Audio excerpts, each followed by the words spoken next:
Welcome to qnawire. Welcome to the problem number 22.42. This is chapter 22, Gauss law.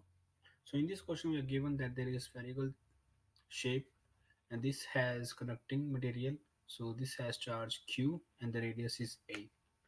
And there is a concentric hollow conducting sphere which has inner radius B and outer radius C. So this is a conducting material hollow sphere and this is just a concentric conducting sphere having Q charge. So we need to find out the electric field between all regions between R. So we need to find out the electric field between these regions. So we have R less than A, which is A first part, A less than R and less than B, and third B less than R less than C, and fourth R greater than C. So we know that the electric field inside a conductor is zero. So we have electric field here is zero, and also electric field is zero here because this is a conductor and this is also a conductor.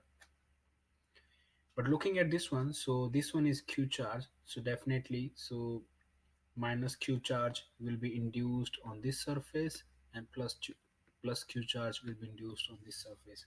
So this is due to the induction. So therefore we have electric field R less than A, so which is equals to 0 because this is inside a conductor.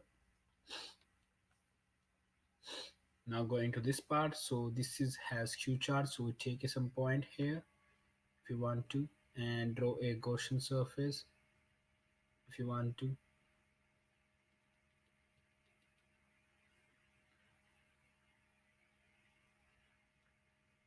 So the electric field would be 1 over 4 pi epsilon naught Q over R square.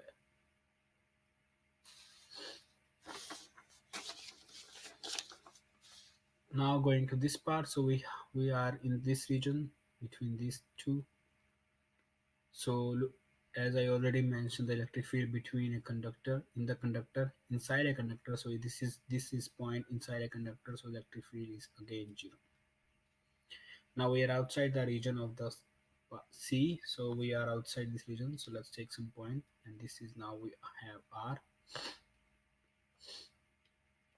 So again, the total charge on the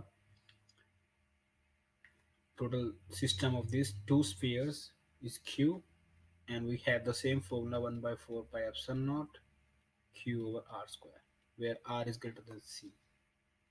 So this was our part A. Now going to the part B, we have to plot E versus R. So this is our plot. So looking at this one, we have R greater than R less than A, which is E equals to 0. So we have R equals to A is 0.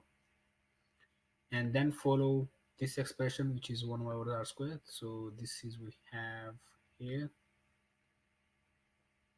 And this is at R equals to B, the maximum. And then goes to 0 again. Then again we have R greater than C, the electric field still start decreasing at 1 over R square. So this is our R equals to C. So this is the electric field graph. So that's your answer for part B. Now going to the part C.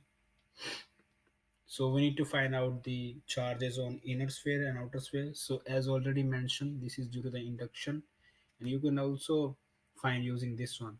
So if you're finding out the charge on this one, so let's take this some point here. So you apply the Gaussian law and you find out the electric field, and we know the electric field is 0. That means total in charge should inside that sphere should be 0. That means if this has Q, this has to be minus Q, and similarly outer one has to be plus Q. So we have minus Q on inner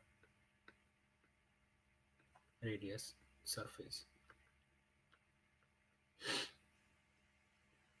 Similarly, we have plus Q on outer radius surface. So that's all the answer for this question. And one more question is here. So we have to draw the field lines. So looking at the field lines, so we have this is the inner concentric shell, and this is the outer concentric shell which has radius a and b.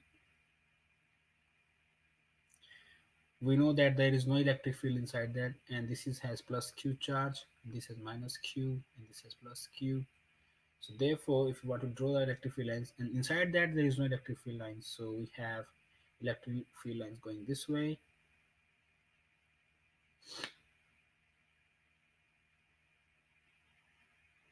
outward radially, completely normal to the surface of the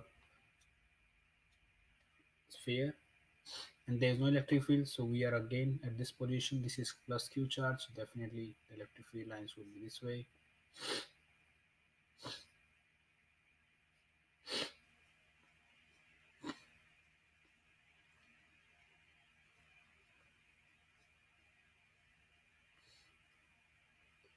So this is the electric field lines, and that's your answer for this question. Thank you for watching the video.